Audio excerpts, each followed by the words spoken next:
Las opiniones y comentarios vertidos en este programa no son responsabilidad de TV Azteca, sino de quien las emite.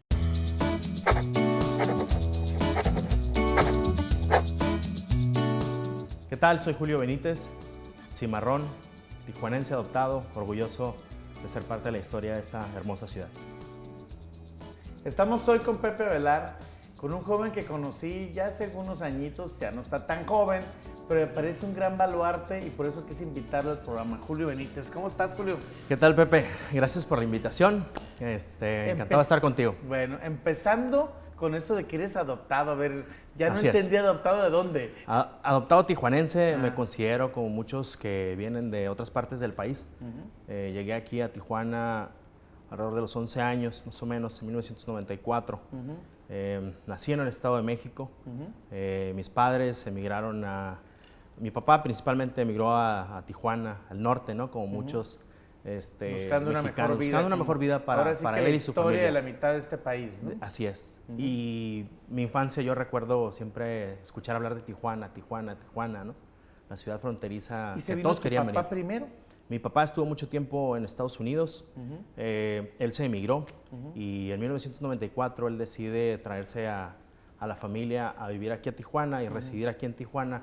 Y él vivía allá y venía a Tijuana a pasar la noche, ¿no? ¿Qué recuerdas de esa primera parte de haber vivido en el Edomex, que además es un lugar pues complicado, no solamente desde el punto de vista de la gran cantidad de gente que vive en el Estado de México, sino además de mucha competencia, el DF allá? O sea, hay como muchas cosas que hacen que sea más complicado que vivir en otras partes de México. Pues soy originario del sur del Estado de México. Es una zona, digamos, como tipo rural, ¿no? No es tan urbanizada como la capital del Estado de México, que es Toluca. Pero podía ver esas dos partes, ¿no? La parte más rural y la parte más industrializada del Estado de México. Y ver esos contrastes de la vida urbana y de la vida rural fue una formación que a mí me marcó, digamos. Llegar a Tijuana también fue sentirme como que una nueva dinámica, ¿no? Sí, es lo que te iba a preguntar, porque precisamente yo creo que una de las cosas que caracteriza a la ciudad es evidentemente esta parte de abrazarnos, ¿no? Algún presidente municipal dijo alguna vez que prácticamente Tijuana era como una madre, ¿no? Una madre que quiere, que nutre, que te adopta, que te abraza. Así es. ¿Sí sentiste eso? Claro, yo me sentí desde el primer momento cuando dijeron vamos a Tijuana, yo me sentí bienvenido.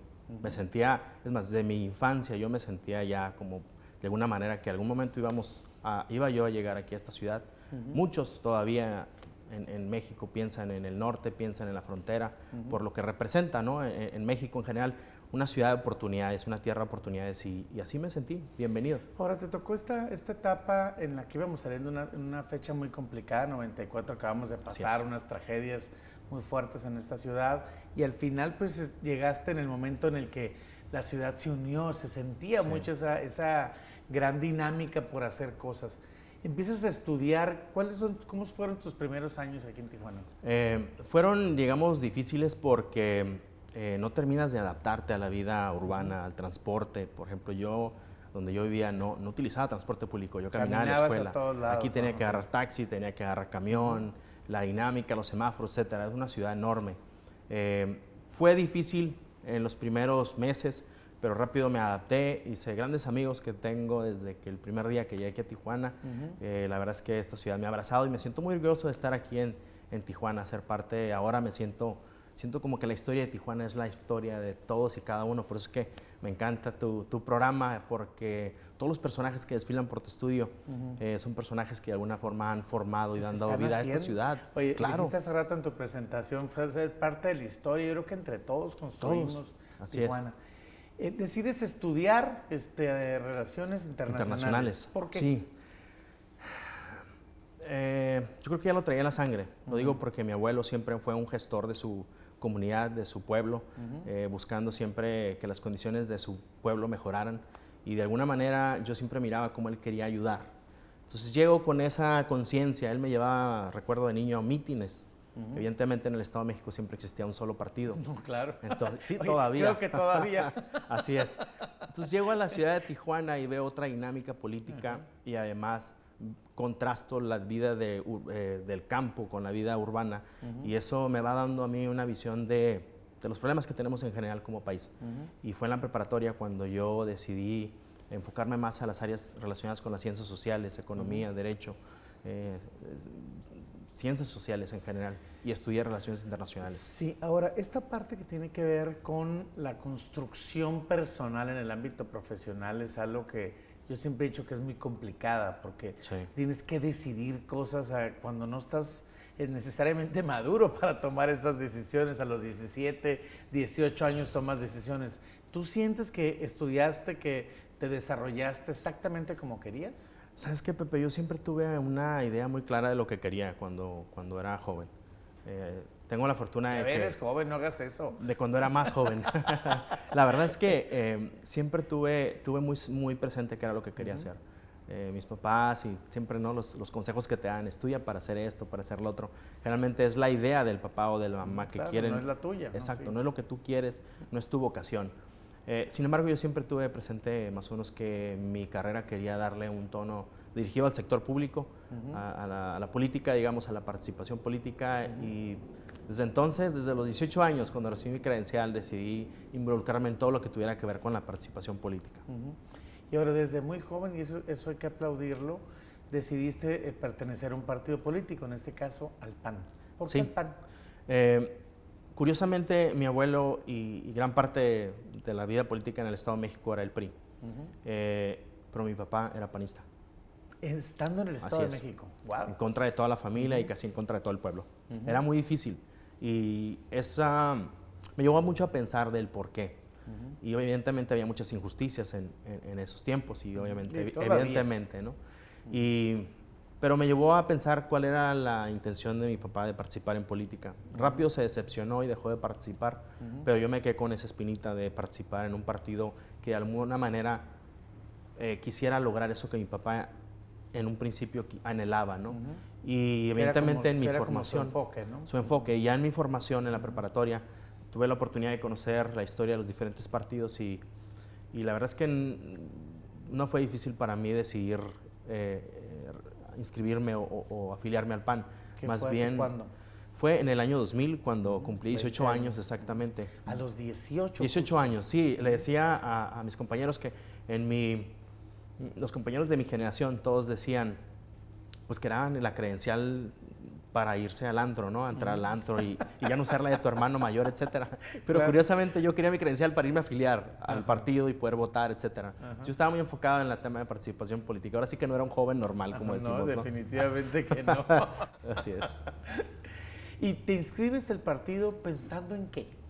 Me inscribo al partido yo buscando un espacio donde pudiera yo seguir discutiendo, que era algo que me gusta mucho, discutiendo los problemas que en este momento, en el presente, aquejaban a la ciudad, ¿no? Al país, etcétera. En ese momento estaba la efervescencia del cambio político. No, claro, no, además estás hablando la alternancia. Vamos a decirlo de esta manera, en el punto álgido del panismo. O sea, al final estás hablando de cuando ganó Fox, estás hablando de cuando aquí en Baja California teníamos en la cúspide, no se votaba por ninguna otra cosa y demás. O sea, aquí sí que has vivido en el partido desde la juventud, en una parte álgida y luego al llegar al momento en el que están ahora, que pues están en un momento crítico, complicado como institución, ¿no? Sí, la verdad, Pepe, yo de los 20 años que tengo afiliados al PAN, solamente he trabajado 4 años en el gobierno. Es decir, en el PAN siempre hablamos de que aquí llegas al PAN, a aportar ideas, a ser parte de la institución, o simplemente llegas por trabajo. Yo no llegué por trabajo, yo buscaba un espacio donde pudiera discutir los problemas de México, los problemas de mi ciudad, cómo contribuir a mejorar los problemas. Una de las cosas que me llevaron a afiliarme al PAN y que yo decía que podía aportar era digamos, que al final de las campañas limpiar de toda la propaganda y publicidad que se convertía en basura y llenaba las coladeras. Oye, no solamente las coladeras, todos los postes de alumbrado público llenos de cosas. Curiosamente, cuando me afilio llega la reforma y se prohíbe todo ese tipo de propaganda, ¿no? A ti no te tocó, pero aquí en el Boulevard Aguacaliente teníamos colgadas banderitas. Ahí en las calles del centro, sí.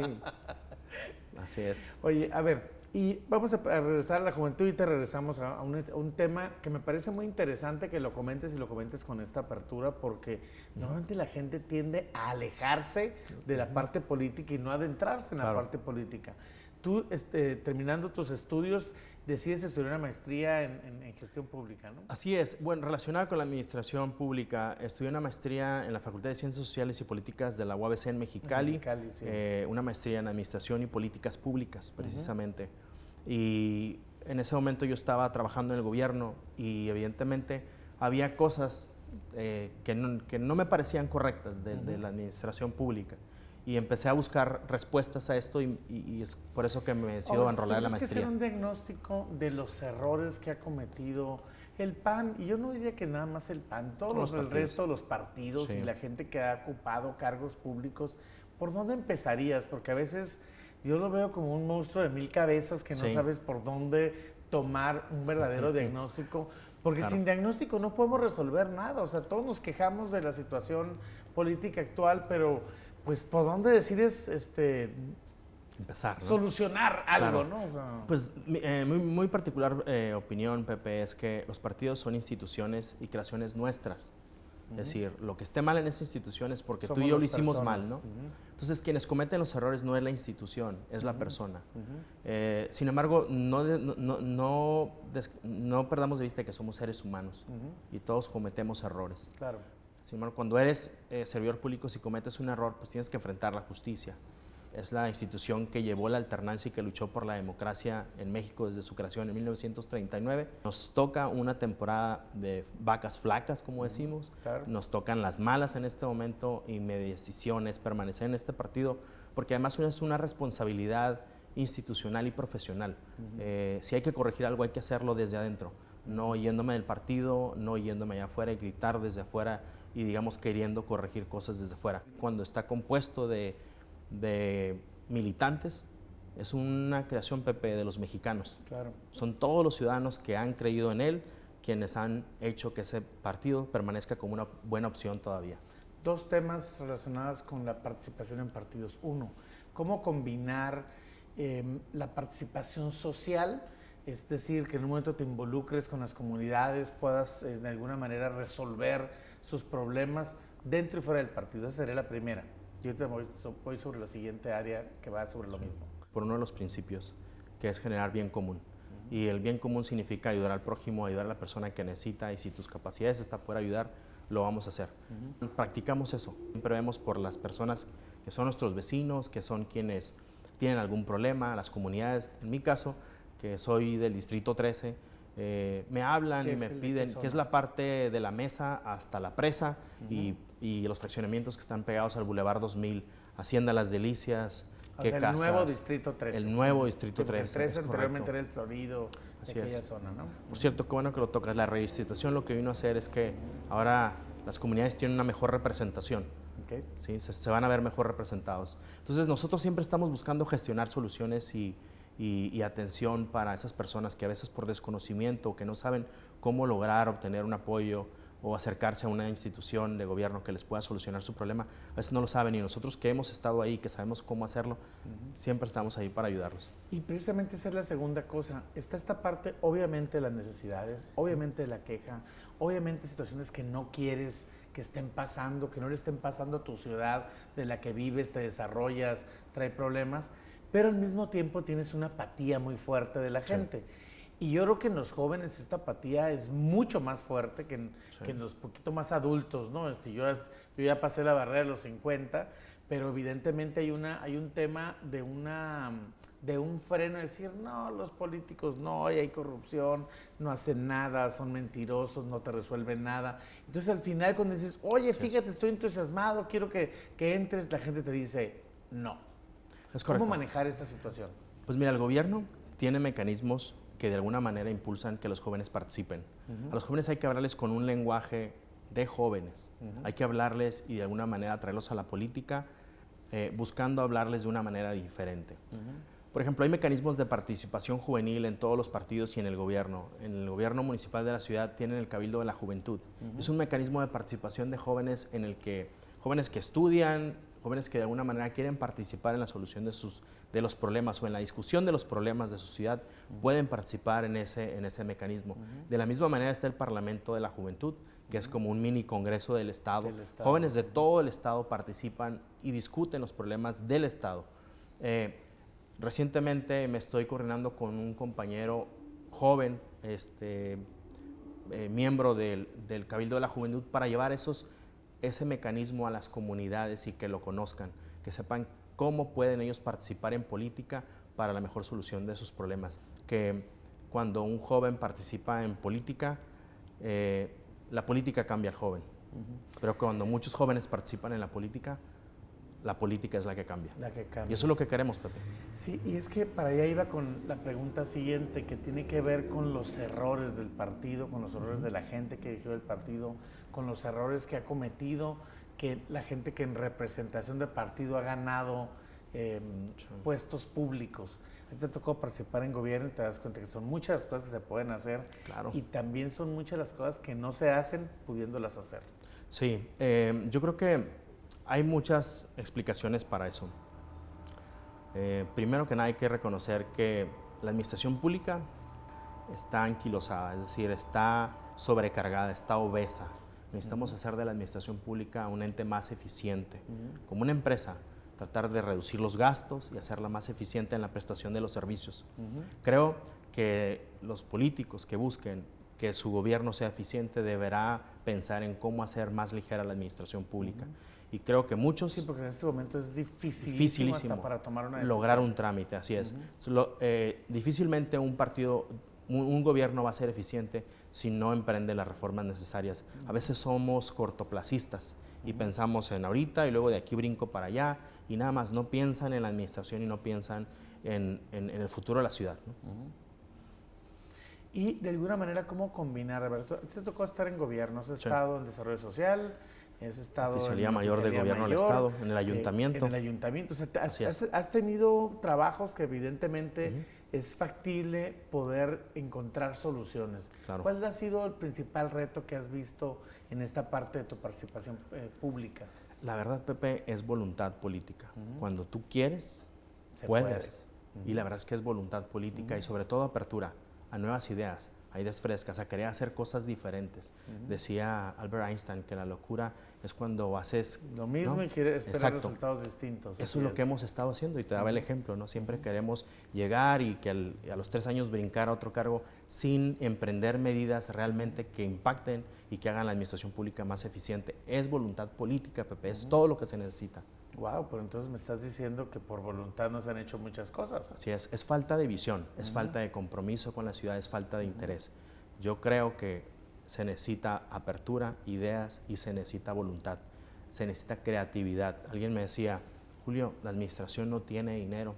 Digo, no tiene dinero, pero con creatividad pudieras ya haber empezado. Hay cosas para las que sí usan dinero. Exacto. Resulta que para otras cosas sí hay dinero. Claro. Pero Pepe, imagínate un programa de educación vial que solo lo que necesitas es un buen proyecto el 20%, 25% del problema de movilidad que tenemos. Es correcto. Una campañita. La gente respetando señalización y sabiendo manejar correctamente. ¿Cuánto te va a costar eso? Es utilizar los recursos que ya tienes para canalizarlos en un buen proyecto. Creatividad. Es todo lo que necesitas. Ahora, dentro del contexto actual que tenemos en la región, dentro de esta pues monolito que se ha creado político en Baja California, con un nuevo partido, pues ganando todo prácticamente, ¿qué oportunidades hay en los otros partidos, incluyendo el tuyo? Pues es un reto para todos los partidos. Definitivamente lo que pasó con la ola del partido en el gobierno, lo que pasó fue que estaban hartos, digamos, de la forma de hacer gobierno y hacer política de muchos de los partidos. Así es. Eso es un hartazgo y lo hemos tomado de esa manera todos. Pero lo que estamos haciendo es emprendiendo cosas diferentes.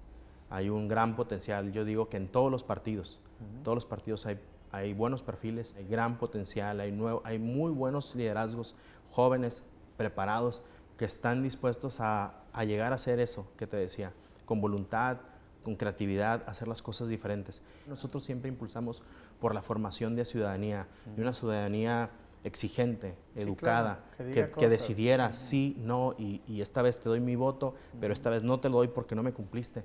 Eso nosotros siempre lo promovimos, entonces hoy simplemente lo tomamos como un jalón de orejas y lo que estamos pensando es simplemente continuar en esta brega de eternidad, como decimos. ¿Ves en el futuro inmediato un frente opositor al partido en el gobierno? Sí, definitivamente. Lo que pasa es que esta administración no está no está considerando a todos los sectores de la sociedad y hacer gobierno significa hacer gobierno para todos. Para todos. Y por más que veas un acierto, por ejemplo, la limpieza de la canalización del río, desde la óptica de la administración pública yo veo ahí cosas raras, digamos. El Estado no debiera intervenir en un proyecto que es de cuestión federal, ¿no?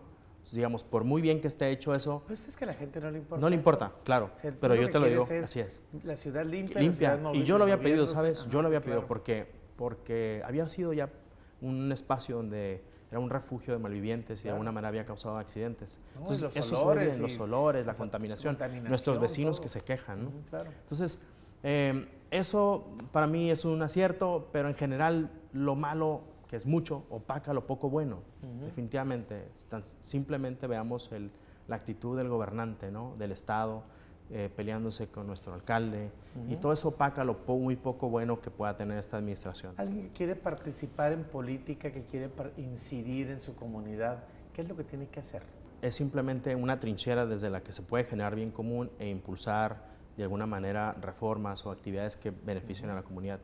Pero la sociedad civil, y tú lo conoces muy bien, Pepe, la sociedad civil organizada, los empresarios, es otra trinchera que de alguna manera pueden impulsar cambios. Muchos de los cambios que hace el gobierno son simplemente reacciones a lo que la sociedad civil está impulsando, y eso es bien importante. Debemos de decirle a la gente que cualquier trinchera es importante. Simplemente, Pepe, ser un buen padre y una madre es una excelente trinchera, porque sabes que de esa familia va a salir un joven, una muchacha de bien, que va a terminar siendo un buen ciudadano de esta ciudad.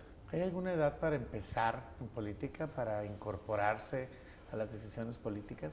No, Pepe, no hay ninguna edad. Yo definitivamente entré a los 18 años, pero nunca había participado en un cargo de elección popular.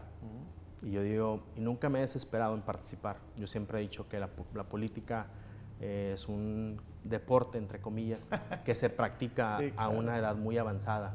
Veamos tan solo a Porfirio Muñoz Ledo, ¿no? Sí, claro, Longevo, casi que ha estado 90 casi años, en todos los partidos y sigue participando en política. No hay por qué desesperarse, no hay por qué ser desesperado. Si uno tiene bien claro lo que quiere hacer y cómo quiere contribuir, yo creo que se puede participar hasta muy avanzada edad. Muy interesante, Julio. Se terminó nuestro programa. Qué rápido. Espero escucharte muy pronto en actividades que tengan que ver con decisiones, y yo creo que una de las razones por las que te invité, presidente, tiene que ver con esta visión que tú tienes de participar, Claro. que me parece que es muy importante.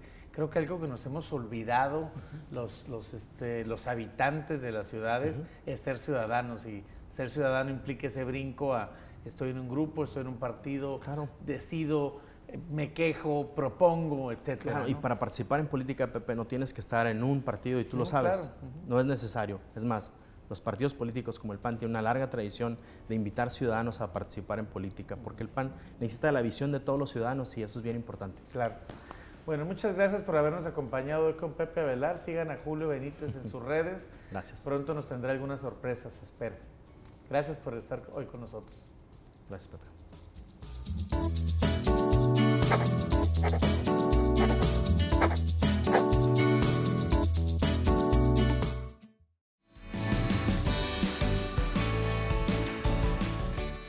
AMAS presentó